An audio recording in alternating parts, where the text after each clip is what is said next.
Halo Sobat Editor, saya Haki, bagaimana kabarnya? Semoga dalam kondisi sehat ya. Di video sebelumnya saya sudah membahas cara menggunakan kamera dengan mode-mode manual.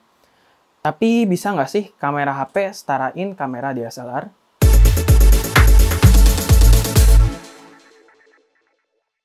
Oke, tapi sebelumnya bagi kalian yang belum subscribe ke channel ini, silahkan ditekan dulu tombol subscribe-nya dan diubah notifikasinya menjadi all, agar kalian selalu terupdate dengan video-video terbaru dari saya. Jadi bisa nggak sih kamera HP setarain kamera DSLR? Jawabannya bisa dan tidak bisa. Apa itu maksudnya?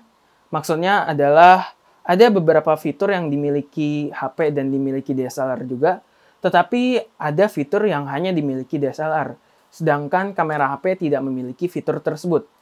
Jadi daripada tambah bingung, kita langsung aja masuk ke layar ya. Oke, di sini saya menggunakan Samsung Note 5 yang tadi kalian lihat ya. Dan kalian bisa pakai smartphone apapun itu karena ya kurang lebih sama cara menggunakannya. Oke, di sini saya sudah buka aplikasi kamera bawaan HP-nya ya. Kemudian kita ubah modenya menjadi mode Pro. Kalau di HP saya digeser dulu ke kiri ya. Baru diubah menjadi mode Pro, dipilih modenya. Di sini kita lihat dulu dari kanan ya. Di sini ada AF, ini autofocus ya. Kita bisa atur ya fokusnya menjadi manual fokus di sini. Dan di sini di HP saya udah langsung otomatis ada focus peaking ya. Jadi kalau ditekan dia langsung memperbesar agar kita bisa lebih detail ya melihat fokusnya. Tapi biasanya saya menggunakan autofocus biar lebih akurat. Jadi tinggal ditekan saja di area yang kita mau fokus dan ya udah selesai. Kemudian selanjutnya WB. Ini adalah white balance. Dan di sini fungsinya mengatur temperatur ya. Ini satuannya Kelvin, jadi semakin rendah angkanya, maka gambarnya akan semakin cool. Di sini kita bisa lihat, di sini 2800. Dan semakin tinggi angkanya akan semakin warm. Atau bisa juga kita custom di K sini. Ini kita bisa atur sendiri ya. Biasanya white balance ini saya atur secara manual ya. Tapi kalau kalian mau auto juga tidak apa-apa. Cuman kalau kalian mengerti masalah white balance ini, saya lebih menyarankan untuk mengatur white balance-nya secara manual aja. Oke, lanjut ke sebelahnya. Ini kita mengatur filter. Dan mungkin ini tidak usah dibahas karena tidak terlalu penting. Oke, sebelahnya. Kalau ini namanya exposure compensation. Tapi ini kita skip dulu. Nanti saya akan jelaskan di akhir. Sekarang kita masuk ke sini dulu ya. Ini namanya shutter speed.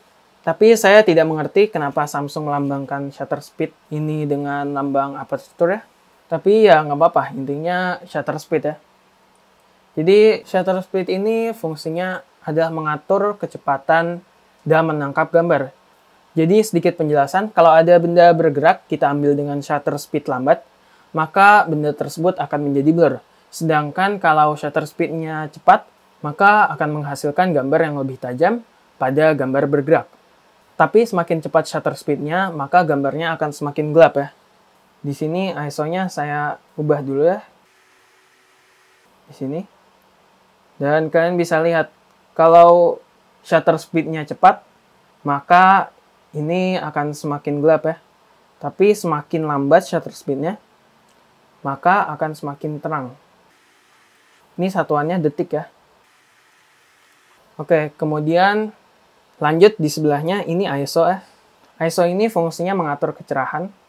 Jadi semakin rendah angkanya, maka akan semakin gelap. Sedangkan semakin tinggi angkanya akan semakin terang ya. Di HP saya ini maksnya cuma sampai 800. Mungkin di HP kalian ada yang lebih.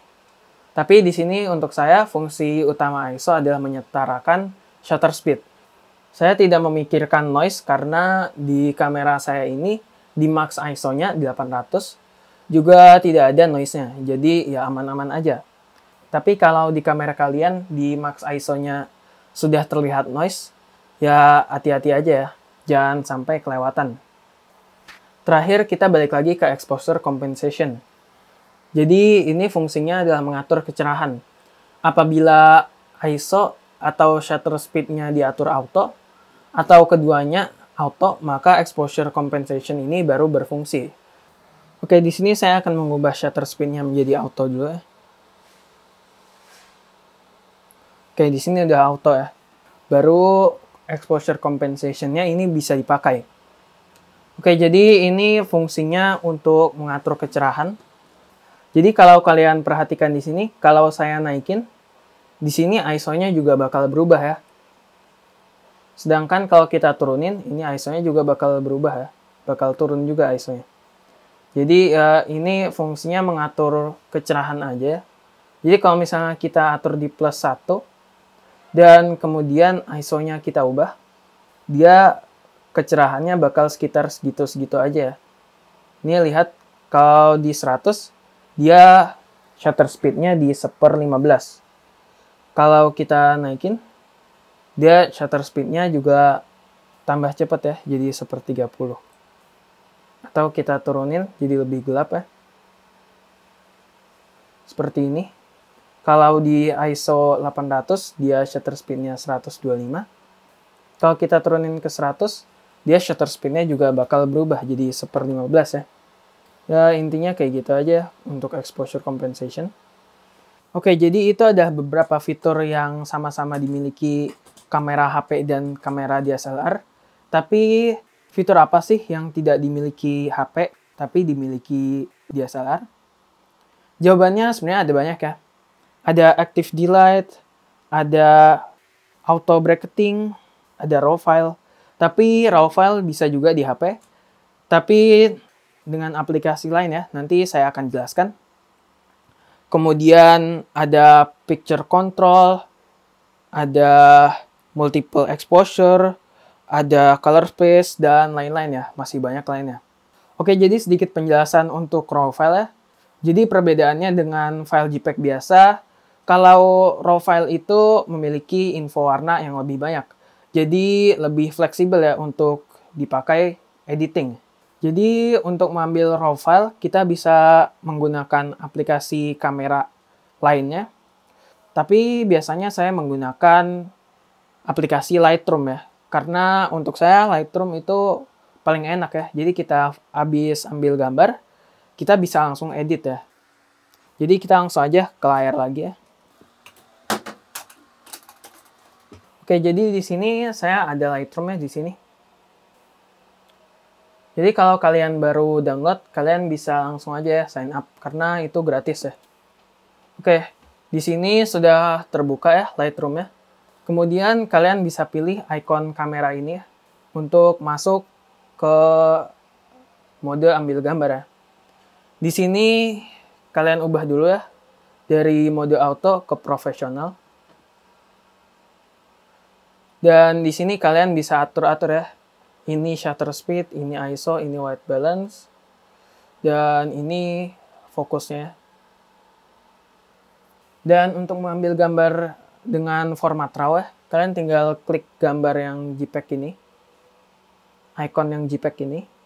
Kemudian kalian ubah menjadi DNG ya. DNG ini termasuk file RAW juga ya. Dan di sini kalian tinggal foto aja ya. Kalian bisa atur shutter speed-nya. ISO-nya terlalu tinggi ya. Dan di sini uniknya bisa sampai 4800 ya ISO-nya. Padahal tadinya cuma sampai 800. Tapi di sini udah terlihat ya noise-nya, terlihat sekali.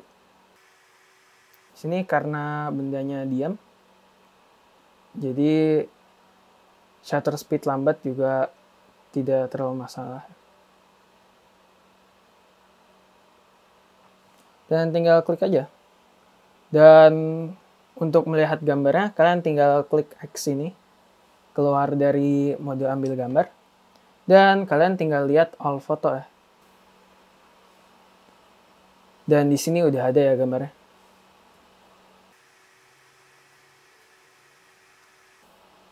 Nah, dan ini sudah jadi dan kalian bisa langsung edit di sini. Oke, jadi itu aja sedikit penjelasan mengenai cara mengambil gambar dengan mode Pro di HP ya. Selamat mencoba, jangan lupa like, comment, and share, dan kita ketemu lagi di video selanjutnya. Salam Sobat Editor.